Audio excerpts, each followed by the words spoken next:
درجاتهم في الجنة ويدعو علينا من بركاتهم وأسرارهم وأنوارهم وعلومهم ونفحاتهم في الدين والدنيا والآخرة بسر الفاتحة. بسم الله الرحمن الرحيم. الحمد لله رب العالمين الرحمن الرحيم مالك يوم الدين إياك نعبد وإياك نستعين اهدنا الصراط المستقيم صراط الذين أنعمت عليهم غير المغضوب عليهم ولا الضالين آمين. السلام عليكم ورحمة الله وبركاته. بسم الله الرحمن الرحيم.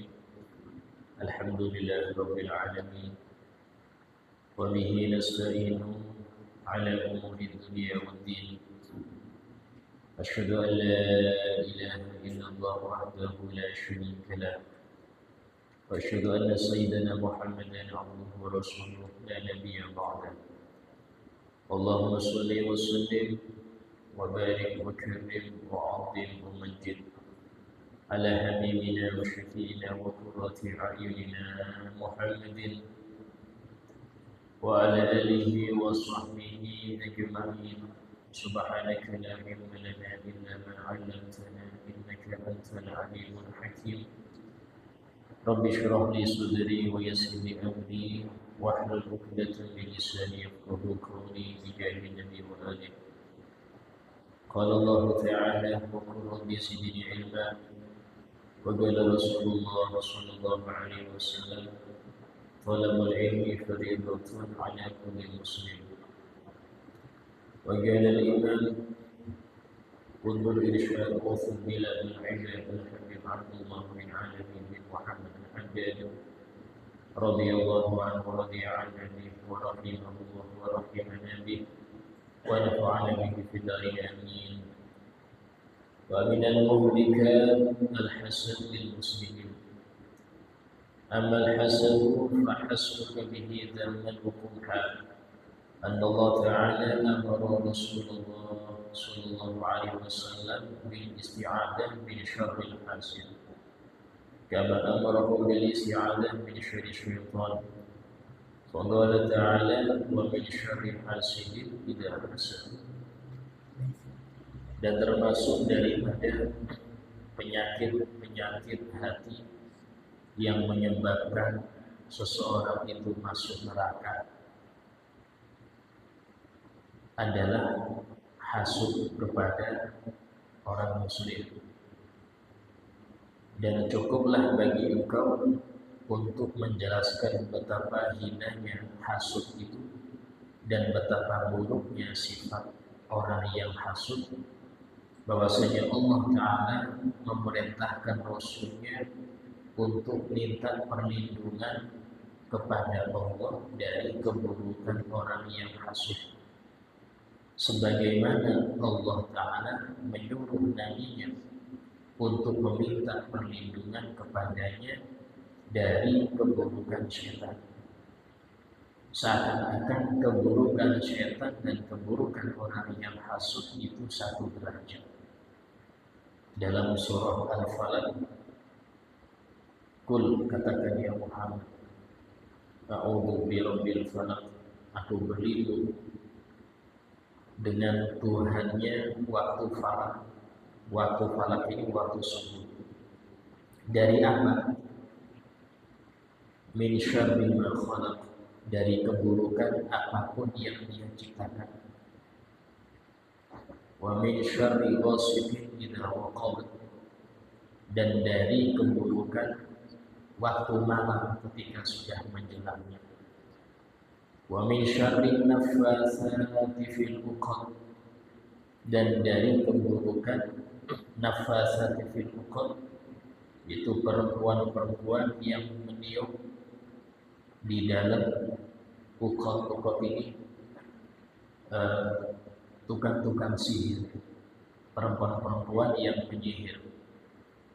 Wa min syarri hasidin idza hasad, dan dari keburukan orang yang hasud ketika dia memiliki sifat hasud. Di sini Allah menyuruh nabinya untuk minta perlindungan dari 4 perkara yang membahayakan. Sehingga hasud itu, hasudnya, orang kalau hasud pada seseorang, hasud dia nggak berbahaya. Nggak ada orang itu karena dihasudi terus tambah kurus, terus tambah seret rezekinya, nggak ada. Justru ciri-ciri orang yang dihasudi biasanya punya nikmat, biasanya banyak nikmat. Sebab nggak mungkin orang itu hasud kepada orang miskin atau hasud kepada orang jahil, nggak mungkin. Pasti yang dihasud itu punya nikmat. Karena itulah diantara seorang ulama, ini ibunya ini mendoakan ulama tersebut dengan doa yang jarang. Mungkin kita ini jarang mendengar apa itu, Allahumma katsir husadahu. Ya Allah, perbanyaklah yang hasud kepada anakku ini. Lalu didoakan banyak hasudnya, artinya perbanyaklah nikmat pada anakku ini, dan nikmat itu tampak sehingga banyak orang yang iri dengan nikmat tadi. Nah, tapi ini jarang, ini doa jarang kayak gitu. Cuman rata-rata orang kalau ada nikmat pasti ada yang hasud. Itu sudah menjadi fitrah. Tapi, nah ini penyakit hasud itu membahayakan yang hasud, tidak membahayakan orang yang dihasud. Sehingga kecuali, nah ini kenapa Nabi diajari oleh Allah disuruh untuk minta perlindungan dari keburukan orang yang hasud? Karena orang yang hasud, kalau dia tidak memiliki berupa iman, berupa rasa takut pada Allah, maka dia bisa berbuat sesuatu yang buruk karena hasud itu. Entah itu ngomongin, ya diomongin oleh dihasud ini, dicari keburukannya, dia sampaikan kepada orang-orang terdekat, fulan ini gini, karena hasud. Nah ini keburukan yang seperti ini yang Nabi diminta perlindungan, disuruh minta perlindungan pada Allah akan keburukan orang hasud. Kalau orang hasud itu diam, nggak ada komen, nggak ada ini, itu nggak berbahaya, nggak berbahaya. Bahayanya cuma untuk dia yang punya hasud ini, akan berkurang tiap hari pahalanya. Dia tahajud, dia baca Quran, dia haji, dia umroh, itu berkurang terus pahalanya. Ini tanpa ada ucapan, tanpa ada aksi, ya. Gak ada dia itu tahu-tahu gembosin motor orang yang dihasuti atau melempar sesuatu yang buruk di rumahnya, gak ada gitu. Dia diam saja, cuman hatinya hasud, itu berkurang pahalanya. Tapi untuk yang dihasuti nggak masalah, tidak ada masalah. Tidak ada kekurangan sedikit pun yang terjadi pada orang yang kena hasud. Tapi bahayanya, nah ini, kalau orang hasud itu bertindak, nah ini tindakan inilah yang Nabi disuruh berlindung dari keburukan orang hasud. Karena orang hasud tindakannya tidak mungkin baik kepada yang dihasudi. Karena dia ingin keburukan untuk yang dia iri tadi. Entah itu dengan menyebarkan keburukan orang yang dihasudi, yang itu bisa jadi salah. Entah itu dengan menyakiti, entah itu menyakiti diri orang yang dihasuti, keluarganya, atau mengambil hartanya, macam-macam. Orang hasud macam-macam. Dan ini yang Nabi disuruh oleh Allah untuk berlindung. Disebutkan dalam salah satu kitab tafsir bahwasanya tidak ada yang lebih kuat dalam menjaga seseorang dari keburukan-keburukan, khususnya sihir. Nah, ini jambi-jambi, sihir itu tidak ada yang lebih kuat daripada melazimi dua surat ini, surah Al-Falaq, surah An-Nas, dibaca setiap habis sholat subuh, zuhur, itu sampai baca. Karena masalah sihir ini, Pak, nggak bisa dipidanakan. Nggak ada kasusnya orang nyantet terus lapor polisi, tangkap yang nyantet, nggak ada. Karena nggak ada buktinya. Sihir ini sesuatu yang istilahnya sulit untuk deteksi. Sehingga dalam hal ini tahassun, menjaga diri dari hal-hal yang demikian, itu banyak benteng, banyak zikir. Jadi nyerang siapapun, mau orang pinter, orang jahil, bahkan orang yang banyak zikir belum tentu bisa selamat. Nabi SAW, Nabi sendiri kena sihir. Nabi sendiri itu pernah kena sihir. Karena itulah Allah turunkan surah Al-Falaq ini. Karena Nabi pernah kena. Selevel Nabi kena. Apalagi ulama, apalagi kena. Karena dia model penyakit. Hanya saja, apa salahnya seseorang itu untuk membentengi diri? Membentengi diri ini ikhtiar. Ya, bukan dengan minum vitamin. Kalau penyakit badan, vitamin sampai olahraga. Tapi kalau sudah penyakit model jambi-jambi, sihir, serangan macam-macam ini, dua surat ini minimal Anda baca setiap habis sholat 5 waktu. Insya Allah. Ya. Wa qala 'alaihi salatu wassalam, iyyakum wal hasad fa innal hasada ya'kulul hasanat kama ta'kulun narul hatab. Nabi SAW bersabda, hati-hati dengan sifat hasud, ya. Hati-hati kalian, jauhi sifat hasud. Karena hasud itu bisa memakan kebaikan-kebaikan yang sudah dikumpulkan. Amal soleh itu bisa berbuah pahala sulit, Pak. Anda sholat 5 waktu, duha, tahajud, belum tentu berbuah pahala.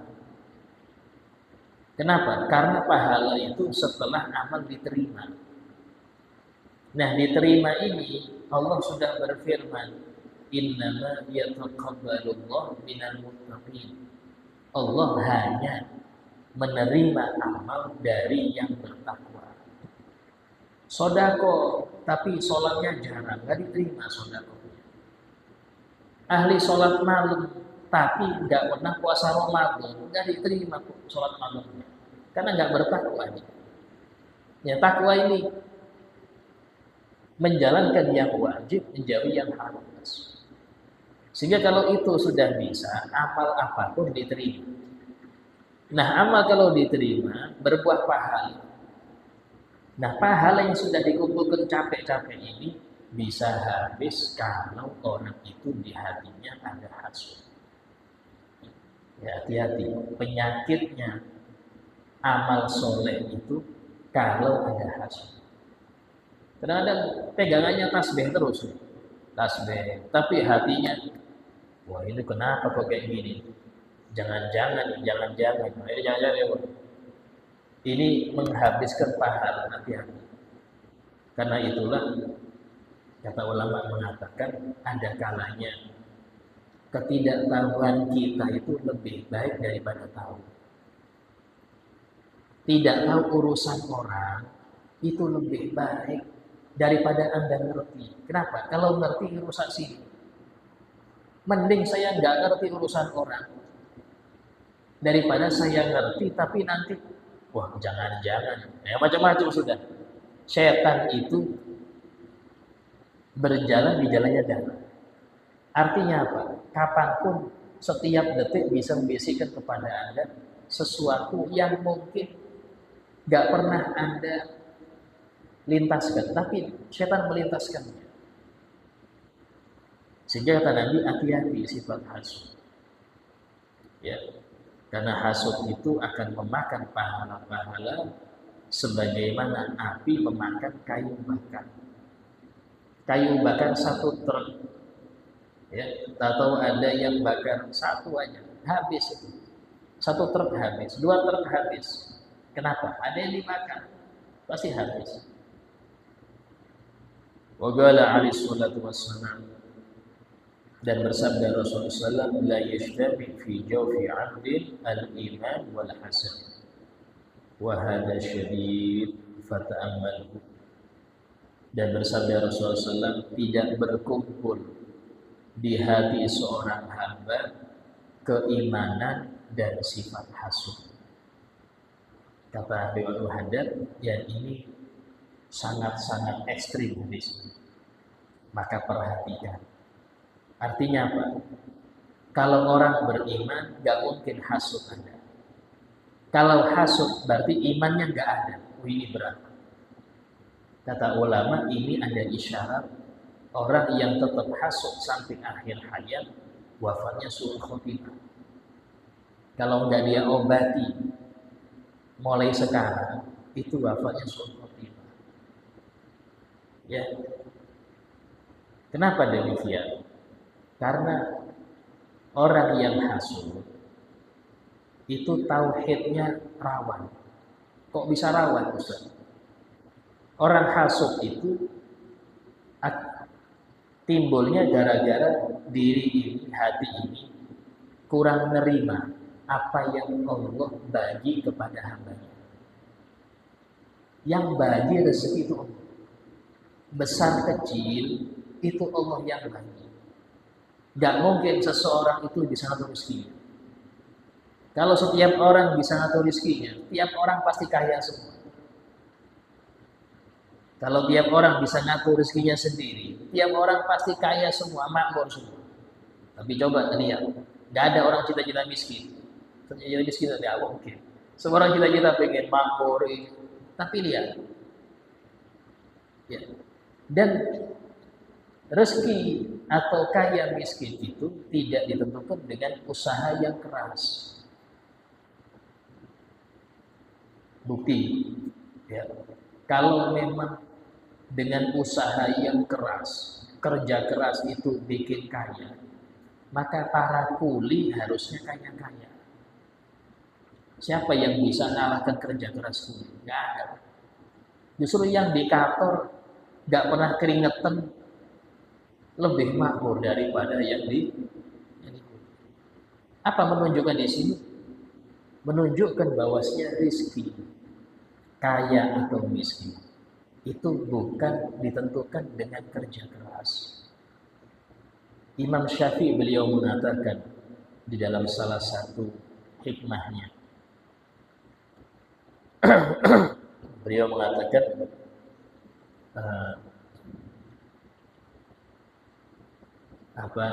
wariskuka laisa yumisuhu ta'anni wa laysa yazidu fi rizqil anahu. Rezekimu itu tidak berkurang karena engkau santai-santai.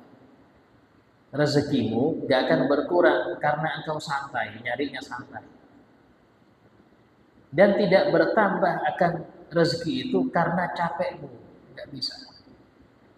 Kenapa? Patokannya sudah pas, porsinya semenjak kita 4 bulan di perut ibu itu sudah ditentukan porsinya. Kalau bukan jatah Anda, tidak mungkin mampir.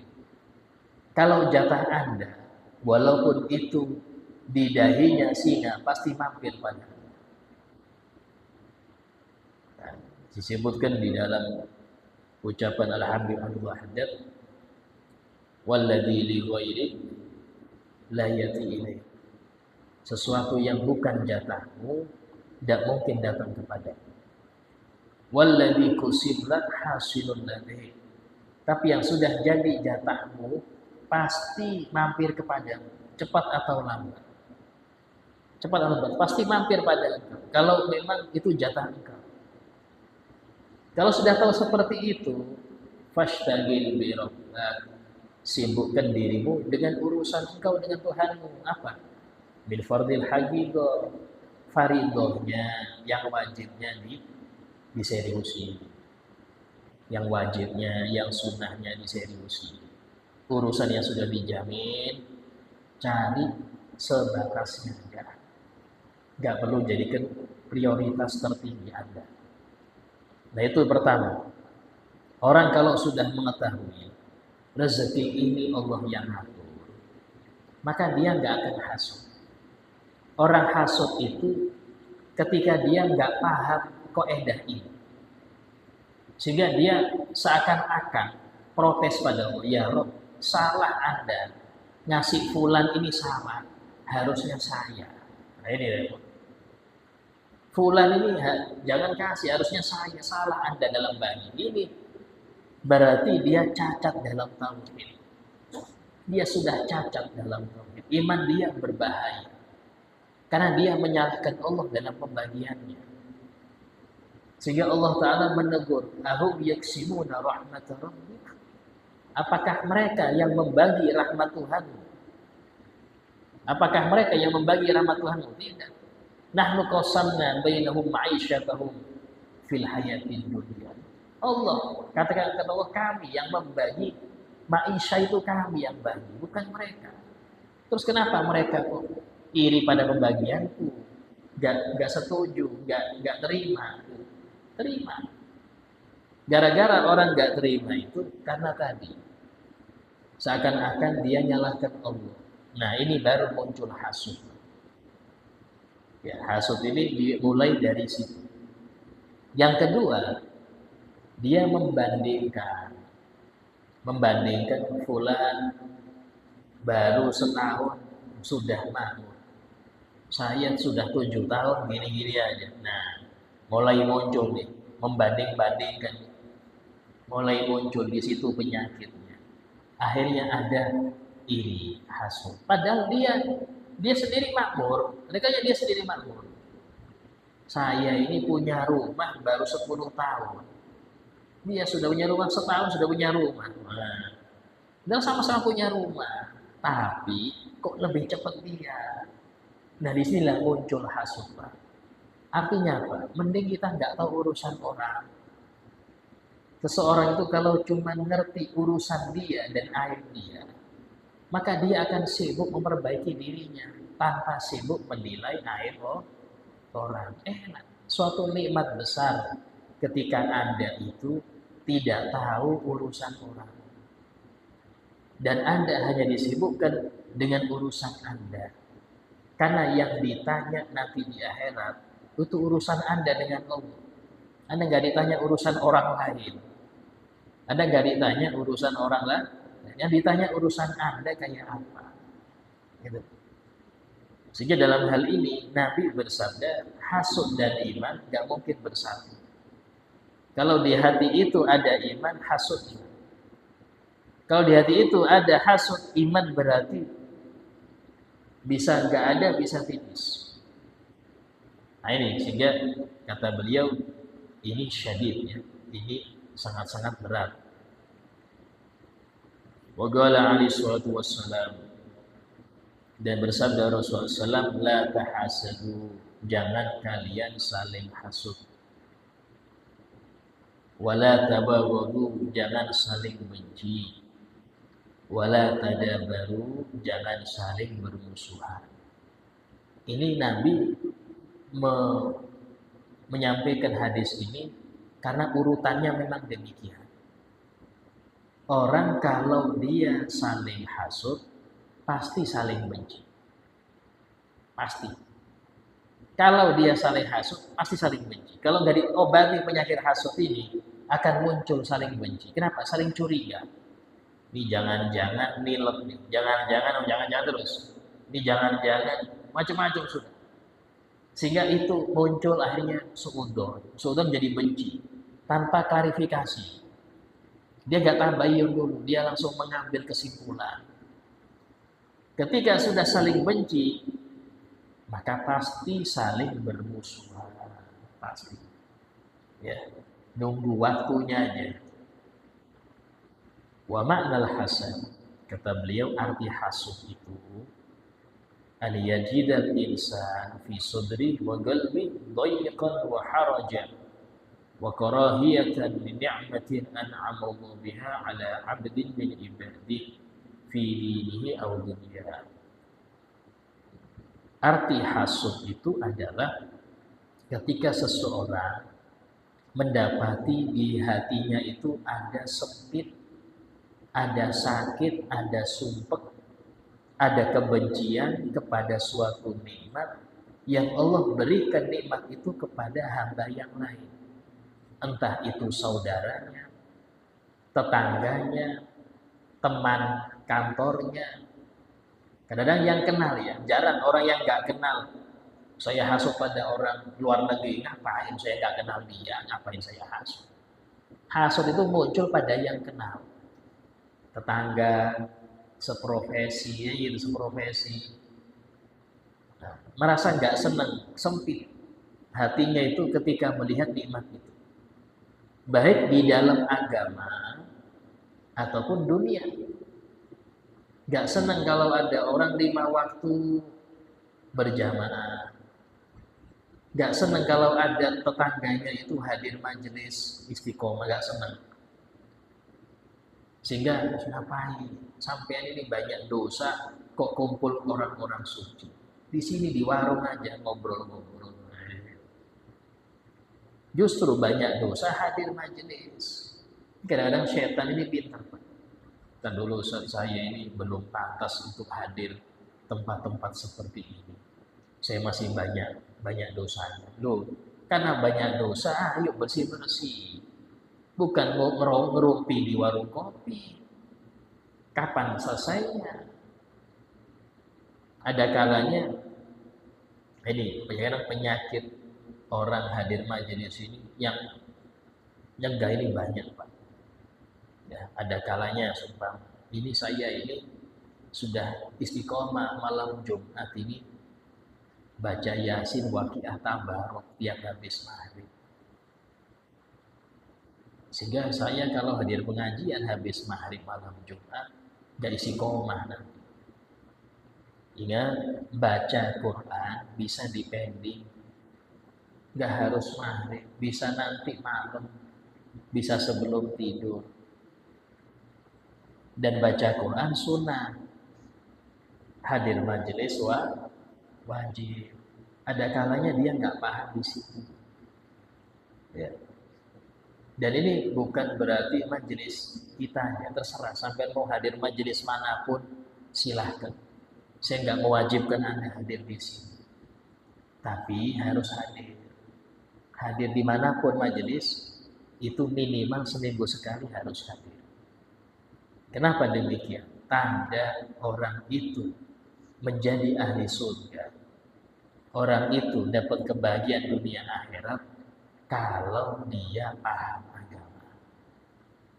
Dan cara paham agama salah satunya hadir majelis. Nabi SAW bersabda, "Man yuridillahu bihi khaira yufaqihu fiddin." Barang siapa yang Allah berkehendak kebaikan untuk seseorang, maka orang ini akan diberi pemahaman akan agama. Dia akan ngerti cara sholat yang benar kayak gini. Selama ini bagi saya kurang benar. Dia tahu yang bikin batal wudu apa. Dia tahu, oh kayak gini hati yang gak baik ini kayak gini. Ngerti dia. Sehingga dia berusaha memperbaiki. Ya kalau nggak ngerti kayak apa mau memperbaiki. Dari sinilah sir hadis ini sangat besar. Apa itu? Allah kalau ingin kebaikan kepada seorang hamba, dunia atau akhirat, bahkan dua-duanya, itu pasti Allah kasih dia pemahaman akan agama. Ada kalanya orang itu hasud di dalam kebaikan dalam agama seorang. Nabi SAW itu ketika beliau ya, ada di Mekah memiliki sifat yang mulia, disenangi orang, bahkan digelari Al-Amin yang terpercaya. Kenapa? Karena Nabi tidak pernah ngajak kepada kebaikan, baik sendiri. Makanya kalau orang itu jadi baik nggak apa-apa, cukup sampai diem aja, nggak komen, jadi orang akan senang sampai semua. Mau yang jahat, yang baik, pasti senang sampai. Tapi ketika Anda mengajak kepada kebaikan, nah waktu itulah baru ada yang nggak senang. Nabi SAW itu ketika beliau baik sendiri, itu semua ahli Mekah senang. Tapi ketika beliau mengajak kepada kebaikan, ayo ibadah kepada Allah, sembah kepada yang Maha Esa, ayo sholat, ayo ini, baru muncul yang gak senang, muncul yang benci. Itu sudah resiko. Semua para nabi tidak disukai umatnya karena ngajak kepada kebaikan. Coba mereka diem saja, gak peduli tetangga hancur urusan dia, gak peduli, maka semua orang senang dia. Tapi ketika dia ngajak, ngasih nasihat, ini mulai ada yang gak suka, mulai ada yang hasut, macam-macam. Ya. Dunia atau dalam duniawinya. Ini kebanyakan orang hasut pada duniawi. Kenapa? Karena kebanyakan kita menganggap nikmat itu yang konkret, bukan yang abstrak. Kita nggak menganggap orang yang ahli tahajud dapat nikmat. Kenapa? Apa nikmatnya? Karena belum merasakan. Level kita itu masih menganggap nikmat itu cuma di harta, jabatan, kemakmuran dunia. Level kita masih. Ya, sehingga jarang orang itu hasut ke orang ahli.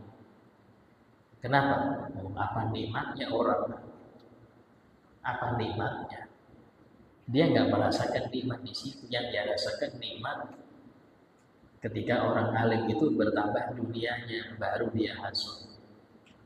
Coba dunianya itu biasa-biasa aja, nggak ada yang hasut.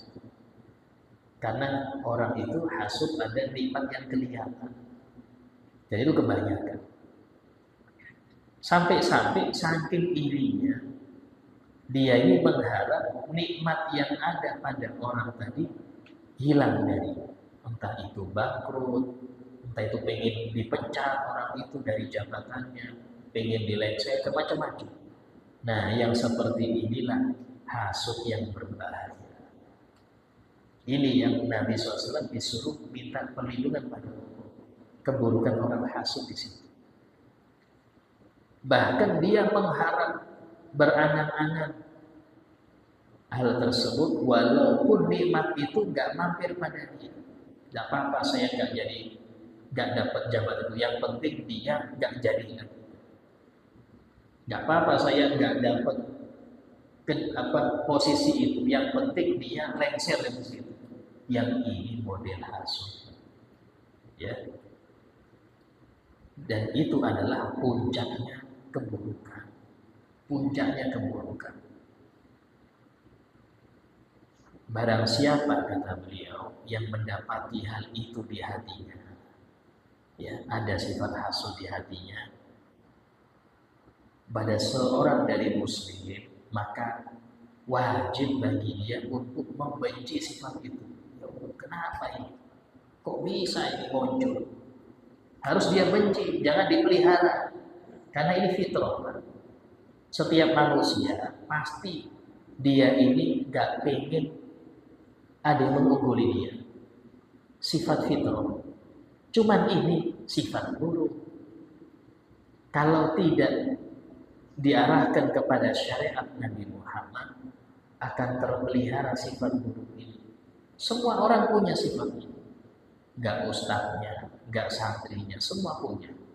Tapi kalau dia mengikuti syariat Nabi Muhammad, dia bisa tahu cara menghilangkan hasut ini, dia bisa. Dengan cara apa? Pertama, membencinya. Kok ada kayak gini? Kenapa ini? Kok bisa saya ini pada saya ini? Kok bisa? Musuhi itu. Pertama. Yang kedua, sembunyikan, jangan Anda tampakkan. Kalau Anda nggak senang fulan karena dia lebih dalam harta, lebih dalam jabatan. Jangan tampakkan. Ini aib Anda. Ini aib Anda. Simpan itu. Kalau bisa hilangkan. Wala yudhiru biqauli wala fi'il. Dan jangan dia menampakkannya dengan ucapan. Apa dengan ucapan? Biasanya mencari keburukan yang dihasuti. Nanti diomongkan itu, jangan kenapa ya?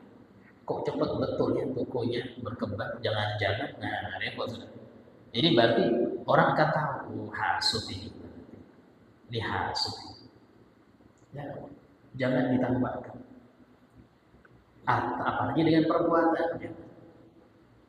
Maka dengan itu semoga orang yang punya sifat hasut tadi bisa selamat dari bahaya hasut yang ada pada dirinya. Ya. Disebutkan wa fil hadis salasun la yakhlu minhunna ahad. Ada 3 sifat yang mana seseorang enggak ada yang bisa selamat dari sifat itu. Apa saja? Insyaallah kita bahas akan datang. الفاتحة لله اللهم اغفر لنا ومسلمين وشكر وتحمد وصلاة الفاتحة بسم الله الرحمن الرحيم الحمد لله رب العالمين الرحمن الرحيم مالك يوم الدين إياك نعبد وإياك نستعين اهدنا الصراط المستقيم صراط الذين أنعمت عليهم غير المغضوب عليهم ولا الضالين بسم الله الرحمن الرحيم الحمد لله رب العالمين اللهم صل وسلم على سيدنا محمد وعلى اله وصحبه اجمعين ربنا انفعنا بما علمتنا رب علمنا الذي ينفعنا رب فقهنا وفقه اهلنا وقراباتنا في ديننا رب وفقنا وفقهم لما ترتضي قولا وفعلا كرما وارزق الكل حلالا دائما واغفنا الذي علما نهضا بالخير وكل شر ربنا واصلح لنا كل الشكور والمنكر بالرضا منك العيون وقد عنا ربنا كل الديون قبل ان تاتينا رسل المنون ربنا اتنا في الدنيا حسنه وفي الاخره حسنه وقنا عذاب النار وصلى الله على سيدنا محمد وعلى اله وصحبه وسلم والحمد لله رب العالمين السلام عليكم ورحمه الله وبركاته